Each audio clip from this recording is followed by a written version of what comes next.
Student, यदि आप class 12 का स्टूडेंट हैं और आपका भी सब्जेक्ट पॉलिटिकल साइंस है, राजनीतिक विज्ञान है, मेरे प्यारे प्यारे बच्चों, आज की क्लास आप सभी बच्चों के लिए 100% वीवीआई इंपोर्टेंट होने वाला है। क्योंकि मेरे प्यारे प्यारे बच्चों, जो आपका पॉलिटिकल साइंस है, पॉलिटिकल साइंस के पूरे किताब से टॉप 50 वीवीआई क्वेश्चन को लेकर के आए हैं और आप लोग यहाँ पे देख सकते हैं कि आपकी परीक्षा में 100% प्रश्न यही आएगा मेरे प्यारे प्यारे दोस्तों। तो यदि आप चाहते हैं पूरा में से पूरा सही करना ऑब्जेक्टिव को, इस वीडियो को केवल परीक्षा से पहले देख करके जाइएगा और सबसे पहला प्रश्न बताइएगा कि वर्तमान में भारतीय संविधान में कितनी अनुसूचियां हैं दोस्तों। क्या 8 अनुसूची है या 10 अनुसूची है या 12 है या 14 है। मेरे प्यारे प्यारे बच्चों, बात करते हैं कि वर्तमान समय में भारत में अनुसूची के बारे में, तो टोटल अभी 12 अनुसूची है। ऑप्शन नंबर सी को सभी बच्चे बिल्कुल बिल्कुल सही कीजिएगा। और हमारे पास प्रश्न आया है 2 नंबर का कि बाबरी मस्जिद का विध्वंस किस वर्ष हुआ था। तो बाबरी मस्जिद का विध्वंस जो किया गया था मेरे प्यारे प्यारे दोस्तों 1992 में किया गया था। ऑप्शन नंबर सी को मेरे प्यारे प्यारे बच्चों बिल्कुल आप सही कीजिएगा। और बेहतर करना चाहते हैं बाबू, वीडियो को शुरू से लेकर के अंत तक देखिएगा और आप लोग बताइएगा कि किस वर्ष गोवा भारत संघ का राज्य बना। क्या गोवा जो है किस वर्ष भारत संघ का राज्य बना। तो आज रखिएगा दोस्तों, कब बना था, 1987 में बना था। ऑप्शन नंबर जो आपका डी होगा, डी को बिल्कुल सही कीजिएगा। और कहते हैं ना बाबू कि यहाँ पे क्या होता है, काफी ज्यादा खतरनाक और यहाँ पे मोटिवेशनल लाइन है कि जब आंखों में अरमान लिया, मंजिल को अपना मान लिया, है मुश्किल क्या आसान किया, जब ठान लिया तो ठान लिया। तो चलिए बताइएगा कि सोवियत संघ का विघटन कब शुरू हुआ। पॉलिटिकल साइंस का सबसे ज्यादा वायरल प्रश्न है, तो इसका जो सही आंसर होगा ऑप्शन नंबर बी हो जाएगा 25 दिसंबर 1991 में। ऑप्शन नंबर डी को सभी बच्चे बिल्कुल बिल्कुल सही कीजिएगा। और उसके बाद अगला जो प्रश्न हमारे पास आ गया है 5 नंबर का, बताइएगा दोस्तों कि शीत युद्ध के दौरान जर्मनी का एकीकरण किस वर्ष में हुआ था। तो हम लोग जानते हैं कि शीत युद्ध के दौरान ही जर्मनी का एकीकरण हुआ था, लेकिन किस वर्ष में हुआ था। तो सभी बच्चे याद रखिएगा अक्टूबर 1990 में हुआ था। ऑप्शन नंबर बी को सभी लोग बिल्कुल बिल्कुल सही कीजिएगा। आपको कहे ना बाबू, इस तरह से ऑब्जेक्टिव आपका पूरा तैयार करवा देंगे कि परीक्षा में देखते ही आप टिक कीजिएगा और एक भी प्रश्न आपसे नहीं छूटेगा। और जो भी बच्चे वीडियो को अभी तक लाइक नहीं किए हैं, तो जल्दी से आप अपने भैया के लिए वीडियो को लाइक कर दीजिएगा, चैनल को सब्सक्राइब कीजिएगा और बताइएगा कि उगते सूरज का देश किसे कहा जाता है बच्चों। तो उगते सूरज का जो देश कहा जाता है सभी बच्चे जानते हैं, जापान को उगते सूरज का देश कहा जाता है। पॉलिटिकल साइंस का सबसे ज्यादा डिमांडेड प्रश्न है। और उसके बाद चलिएगा 7 नंबर का प्रश्न हमारे पास है कि फरक्का समझौता किन 2 देशों के बीच संबंधित है। तो फरक्का समझौता के बारे में बात करते हैं ना बाबू, याद रखिएगा भारत और बांग्लादेश के देश से रिलेटेड है, इससे संबंधित है। ऑप्शन नंबर बी को सही कीजिएगा। और उसके बाद 8 नंबर का प्रश्न हमारे स्क्रीन पे आ गया है कि संयुक्त राष्ट्र संघ मतलब कि यूएनओ के प्रथम महासचिव कौन थे। तो यूएनओ के प्रथम महासचिव के बारे में बात करते हैं, तो ऑप्शन नंबर ए को सही कीजिएगा, ट्रिगली हो जाएगा, ली हो जाएगा। ऑप्शन नंबर ए को सभी बच्चे बिल्कुल बिल्कुल सही कीजिएगा। और आपको बता देना चाहते हैं कि जो भी बच्चे इस बार के बोर्ड परीक्षा में टॉपर बनना चाहते हैं, जिनका भी सपना है बाबू अब की बार परीक्षा में 400 प्लस अंक लाना, तो वे लोग क्या कीजिएगा बाबू, सभी सब्जेक्ट के ऑब्जेक्टिव पे 100% आपको ऑब्जेक्टिव को कंट्रोल करके चलना है। ऑब्जेक्टिव में आपका एक भी गलती नहीं होना चाहिए, चाहे आपका कोई भी सब्जेक्ट हो, पूरा में से पूरा नंबर लाना है। चैनल को सब्सक्राइब कर लेना और बताइएगा कि नीति आयोग किस प्रकार का निकाय है दोस्तों। तो देखिए बाबू, बात करते हैं नीति आयोग के बारे में। तो नीति आयोग जो है ना जी, गैर संवैधानिक निकाय है। ऑप्शन नंबर बी को सभी बच्चे बिल्कुल सही कीजिएगा। 100% यहाँ पे पूरा, यहाँ 100% करेक्ट आंसर है। और उसके बाद बताइएगा कि गुट निरपेक्षता की नींव रखने में किस भारतीय नेता की प्रमुख भूमिका थी। देखिए बाबू, गुट निरपेक्षता का जो नींव रखा गया तो उसमें किस भारतीय नेता की सबसे ज्यादा भूमिका रही थी। तो ऑप्शन नंबर बी को सही कीजिएगा, पंडित जवाहरलाल नेहरू। सभी बच्चे एक बार ऑप्शन नंबर बी सही कीजिएगा। और आप सभी बच्चे के लिए, आपके लिए यहाँ पे प्रश्न जो दिया गया मेरे प्यारे दोस्तों कि कांग्रेस पार्टी का प्रथम विभाजन किस वर्ष हुआ था। देखिए बाबू, कांग्रेस पार्टी का जो सबसे पहला विभाजन किया गया था 1969 ईस्वी में किया गया था। सभी बच्चे ऑप्शन नंबर सी को बिल्कुल सही कीजिएगा। और जो भी बच्चे कमेंट में आंसर देते हैं बाबू, उसके लिए दिल से धन्यवाद है। और सभी बच्चे के कमेंट को जरूर हम लाइक करते हैं। और आप लोग बताइएगा कि यहाँ पे सरदार सरोवर परियोजना किस नदी पे स्थित है, किस नदी पे बनाया गया। तो सरदार सरोवर परियोजना के बारे में जब भी बात कर लिया जाए, नर्मदा नदी को सही कीजिएगा, नर्मदा नदी पे बनाया गया है। ऑप्शन नंबर सी को बिल्कुल लगा दी चलिएगा दोस्तों। और बात करते हैं 13 नंबर का प्रश्न। 30 नंबर का क्वेश्चन हमारे पास है कि सूचना का अधिकार मतलब कि आरटीआई जो एक्ट है भारत में किस वर्ष लागू हुआ है। तो सूचना का अधिकार जो भारत में लागू किया गया है 2005 ईस्वी में, इसीलिए हम लोग ऑप्शन नंबर सी को सही कीजिए करेंगे। 2005 ईस्वी में सूचना का अधिकार कानून भारत में लागू किया गया है। और उसके साथ ही साथ आप लोग लगाइएगा विनोद, हमारे पास जो क्वेश्चन दिया गया है जी कि निम्नलिखित में से कौन सा क्षेत्र कश्मीर राज्य का भाग नहीं है। तो कश्मीर राज्य का भाग नहीं है मेरे प्यारे दोस्तों, कौन सा क्षेत्र हो जाएगा। तो आप लोग इसका सही आंसर क्या कीजिएगा, क्या जम्मू होगा या कश्मीर होगा या लद्दाख होगा या यहाँ पे मुजफ्फराबाद होगा। मेरे प्यारे दोस्तों देखिए जम्मू भी का यहाँ पे क्या कश्मीर का है, कश्मीर तो कश्मीर का है भी है, लद्दाख भी है, लेकिन ऑप्शन नंबर जो आपका डी हो जाएगा मुजफ्फराबाद हो जाएगा, ये इसका भाग नहीं है। ऑप्शन नंबर डी को सभी बच्चे बिल्कुल सही कीजिएगा। और आपको पैसेंस रखना है, वीडियो को अंत तक देखना है और 50 में से बताना है कि आपका कितना सही हुआ। आपको बिल्कुल फ्री में तैयारी करवा देंगे। और बताइएगा कि यूरोपीय संघ की मुद्रा क्या है बच्चों। तो यूरोपीय संघ जो है ना बाबू, उसकी मुद्रा को हम लोग यूरो कहते हैं। क्या कहते हैं, यूरो। ऑप्शन नंबर सी को बिल्कुल लगाते चलिएगा। और उसके बाद बताइएगा 16 नंबर का क्वेश्चन हमारे पास आ गया है कि सुरक्षा परिषद में कितने अस्थायी सदस्यों को वीटो का पावर प्राप्त है। तो सुरक्षा परिषद में कितने ऐसे अस्थायी सदस्य हैं जिन्हें कि वीटो का पावर जो है, जो वीटो का शक्ति होता है, शक्ति प्राप्त है बच्चों। तो आप रखिएगा 5 सदस्य को। ऑप्शन नंबर ए को सभी बच्चे बिल्कुल लगाते चलिएगा।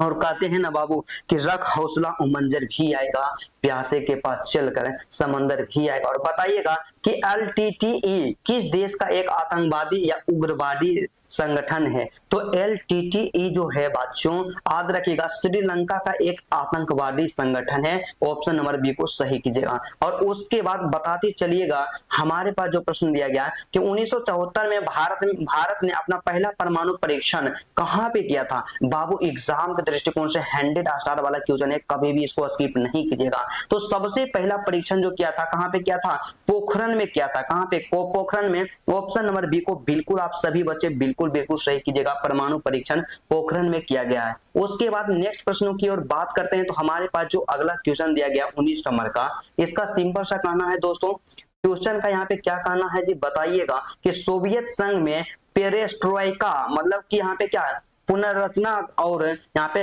गलास्नोस्ता की शुरुआत किसने की है। तो किसके द्वारा इसकी शुरुआत की गई। तो ऑप्शन नंबर सी को सही कीजिएगा, मिखाइल यहाँ पे गोर्बाचेव के द्वारा। ऑप्शन नंबर सी को बिल्कुल लगाते चलिएगा। और उसके बाद नेक्स्ट प्रश्न हमारे पास जो 20 नंबर का आ गया है कि सुंदरलाल बहुगुणा का संबंध किस आंदोलन से है बाबू। तो देखिए सुंदरलाल बहुगुणा का संबंध जो है बाबू चिपको आंदोलन से है। और चिपको आंदोलन में क्या होता था कि पेड़ काटने के विरुद्ध में लोग पेड़ से चिपक जाते थे, मतलब पेड़ के कटाई का विरोध कर रहे थे। ठीक है।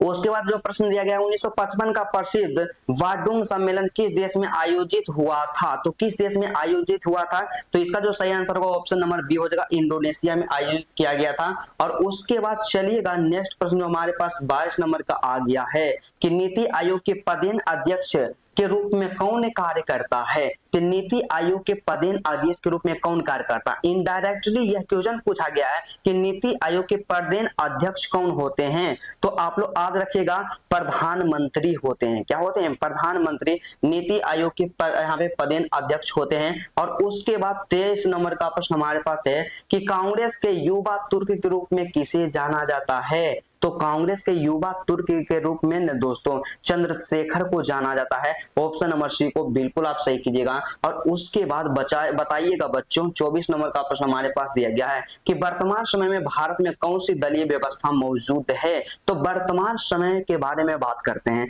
तो भारत में जो दलीय व्यवस्था मौजूद है, बहुदलीय व्यवस्था मौजूद है। यहाँ पे अनेकों दल हैं। ऑप्शन नंबर सी को बिल्कुल सही कीजिएगा। कोई भी स्पेशल दल नहीं है कि सिर्फ भाजपा है, सिर्फ कांग्रेस है, बहुत सारा दल है। ठीक है। उसके बाद बताइएगा कि अनुच्छेद 370 का संबंध किस राज्य या केंद्र शासित प्रदेश से है। आपको तुरंत आपने पता है कि अनुच्छेद 370 जो है कि इसका संबंध कहां से है, जम्मू कश्मीर से है। तो जम्मू कश्मीर में 370 अनुच्छेद यहाँ पे क्या किया, हटा दिया गया है। और उसके बाद बताइएगा हमारे पास जो 26 नंबर का क्वेश्चन आ गया है कि डॉक्टर श्यामा प्रसाद मुखर्जी किस दल के संस्थापक या नेता थे। तो डॉक्टर श्यामा प्रसाद मुखर्जी के बारे में बात करते हैं बच्चों। याद रखिएगा भारतीय जनसंघ जो अब यहाँ पे दल है इसके क्या संस्थापक है या नेता है? ऑप्शन नंबर ए को बिल्कुल सही कीजिएगा। और उसके बाद लगाते चलिएगा नेक्स्ट जो प्रश्न हमारे पास 27 नंबर का आ गया है कि कश्मीर के भारत में विलय पत्र पर किसने हस्ताक्षर किए हैं? तो देखिए कश्मीर को भारत में मिलाने के लिए तो किसने साइन किए थे? तो राजा हरि सिंह साइन किए थे। किसने? राजा हरि सिंह साइन किए थे। उस समय के वहां के राजा हरि सिंह थे। ठीक है। उसके बाद 28 नंबर का प्रश्न हमारे पास आ गया है कि किस वर्ष गोवा को पूर्ण राज्य का दर्जा मिला? तो गोवा को पूर्ण राज्य की दर्जा जो दी गई है 1987 ईस्वी में 1987 में दिया गया है। और उसके बाद चलिएगा लगाते चलिएगा 29 नंबर का प्रश्न हमारे स्क्रीन पे आ गया है कि वर्तमान में भारत में कुल कितने केंद्र शासित प्रदेश हैं? तो वर्तमान समय में भारत में कुल बच्चों 8 केंद्र शासित प्रदेश हैं। ऑप्शन नंबर जो हमारा बी होगा, बी को सही कीजिएगा। और उसके बाद हमारे पास जो प्रश्न दिया गया 30 नंबर का कि भारत के द्वितीय प्रधानमंत्री लाल बहादुर शास्त्री जी का निधन कब हुआ? तो भारत का द्वितीय प्रधानमंत्री जो लाल बहादुर शास्त्री जो थे इनका जो निधन हुआ है बच्चों 11 जनवरी 1966 को। ऑप्शन नंबर ए को सभी बच्चे बिल्कुल बिल्कुल सही कीजिएगा। और उसके बाद नेक्स्ट क्वेश्चन की ओर बढ़ते हैं। तो हमारे पास जो अगला प्रश्न दिया गया है कि किस उच्च न्यायालय ने इंदिरा गांधी के चुनाव को अवैध घोषित कर दिया था? तो इंदिरा गांधी के चुनाव को अवैध घोषित जो किया था ना बच्चों, इलाहाबाद उच्च न्यायालय किया था। ऑप्शन नंबर बी को सभी बच्चे बिल्कुल बिल्कुल सही कीजिएगा। और उसके बाद 32 नंबर का प्रश्न हमारे पास आ गया है कि 1974 के प्रसिद्ध बिहार आंदोलन का नेतृत्व किसने किया था? तो 1974 के प्रसिद्ध बिहार आंदोलन जो थे उसका आंदोलन किसने किया था? जयप्रकाश नारायण ने किए थे। आपको पता है पटना के गांधी मैदान में 5 जून 1974 ईस्वी को, और इसे छात्र आंदोलन की भी संज्ञा दी गई है। और उसके बाद बताइएगा कि ऐतिहासिक तेलंगाना आंदोलन किस राज्य से संबंधित है?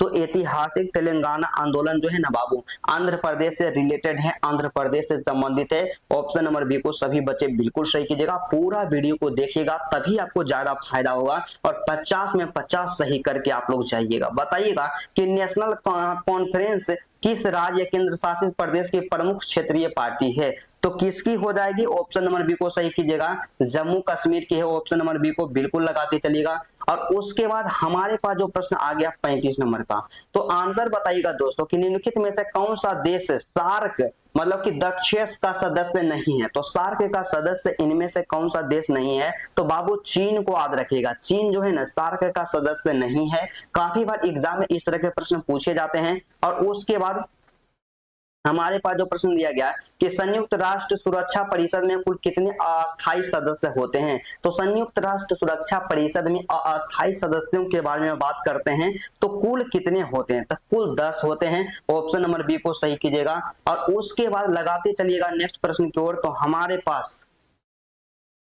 जो क्वेश्चन दिया गया है कि अंतरराष्ट्रीय न्यायालय में कुल कितने न्यायाधीश होते हैं? तो अंतरराष्ट्रीय न्यायालय के बारे में बात करते हैं बच्चों तो कुल 15 न्यायाधीश होते हैं। ऑप्शन नंबर सी को बिल्कुल आप सही कीजिएगा। और उसके बाद चलिएगा हमारे पास जो प्रश्न दिया गया 38 नंबर का कि अंतरराष्ट्रीय संगठन मतलब एमनेस्टी इंटरनेशनल का संबंध किससे है? तो एमनेस्टी इंटरनेशनल का जो संबंध है, जो रिलेशन है, याद रखिएगा मानवाधिकारों की रक्षा से है। ऑप्शन नंबर सी को सभी बच्चे बिल्कुल सही कीजिएगा। और उसकी वैश्विक ताप वृद्धि से किस देश के डूबने का खतरा सबसे ज्यादा है? तो किस देश को डूबने की खतरा सबसे ज्यादा है? तो मालदीव को आप लोग बिल्कुल बिल्कुल सही कीजिएगा। ऑप्शन नंबर जो हमारा क्या हो जाएगा? ऑप्शन नंबर ए को सही कर लीजिएगा। ठीक है। उसके बाद 40 नंबर का प्रश्न हमारे पास आ गया है, परंपरागत सुरक्षा नीति के अंतर्गत कौन से तत्व शामिल हैं? तो कौन से तत्व इनमें से शामिल है? तो ऑप्शन नंबर डी को सही कीजिएगा। इनमें से सभी हो जाएगा। बिल्कुल बिल्कुल आप लगाते चलिएगा। ठीक है। उसके बाद 41 नंबर का प्रश्न हमारे पास दिया गया है दोस्तों कि शिमला समझौता किस वर्ष हस्ताक्षरित हुआ है? तो शिमला समझौता पे किस वर्ष साइन किया गया? तो 1972 में। बिल्कुल आप लगाते चलिएगा। और उसके बाद चलिए बताइएगा हमारे पास 42 नंबर का प्रश्न आ गया है कि भारत में प्रथम पंचवर्षीय योजना की शुरुआत कब हुई थी? तो भारत में प्रथम पंचवर्षीय योजना की शुरुआत जो की गई 1951 में की गई। ऑप्शन नंबर बी को बिल्कुल आप सही कीजिएगा। और उसके बाद हमारे पास चलिएगा 43 नंबर का प्रश्न आ गया है कि जय जवान जय किसान का नारा किसने दिया? तो आपको पता होना चाहिए लाल बहादुर शास्त्री के द्वारा दिया गया है। ऑप्शन नंबर सी को बिल्कुल सही कीजिएगा। और उसके बाद बताइएगा 44 नंबर का प्रश्न जो हमारे पास है कि भारत में आपातकाल किस वर्ष लागू किया गया था, तो भारत में जो आपातकाल लागू किया गया है किस वर्ष में लागू किया गया है, 1975 में। ऑप्शन नंबर सी को, उस समय इंदिरा गांधी का यहाँ पे क्या था, शासन था। और उसके बाद बताइएगा हमारे पास जो प्रश्न दिया गया है कि सार्क की स्थापना किस वर्ष हुई थी, तो सार्क की स्थापना के बारे में बात करते हैं ना बाबू, 1985 में। कब किया गया है, 1985 में। ऑप्शन नंबर बी को बिल्कुल सही कीजिएगा। और उसके बाद अगला जो प्रश्न हमारे पास दिया गया 46 नंबर का, बताइएगा कि संपूर्ण क्रांति का नारा किसने दिया था, तो संपूर्ण क्रांति का नारा जयप्रकाश नारायण के द्वारा दिया गया है। हम लोग को हिंदी में भी पढ़ने के लिए मिलता है। और उसके बाद बताइएगा 47 नंबर का प्रश्न हमारे पास है कि भारत में हरित क्रांति के जनक के रूप में किसे जाना जाता है, तो भारत में हरित क्रांति के जनक के रूप में ऑप्शन नंबर बी को सही कीजिएगा, एम.एस. स्वामीनाथन को जाना जाता है। और उसके बाद अगला जो प्रश्न हमारे पास 48 नंबर का दिया गया है, बताइएगा कि आसियान का मुख्यालय कहाँ स्थित है, तो आसियान का जो मुख्यालय है कहाँ पे स्थित है बच्चों, याद रखिएगा। ऑप्शन नंबर ए को जकार्ता को सही कीजिएगा। और उसके बाद नेक्स्ट प्रश्न हमारे पास दिया गया 49 नंबर का, बताइएगा कि गुट निरपेक्ष आंदोलन का पहला शिखर सम्मेलन कहाँ हुआ था, तो कहाँ पे हुआ था, तो बेलग्रेड में हुआ था। और उसके बाद आज क्लास का सबसे अंतिम प्रश्न हमारे पास जो दिया गया है, बताइएगा कि भारतीय संविधान के किस भाग को संविधान की आत्मा कहा जाता है, तो किस भाग को आत्मा कहा जाता है, प्रस्तावना को। तो चलिए पूरा 50 वीवीआई ऑब्जेक्टिव का सॉल्यूशन करवा दिए हैं।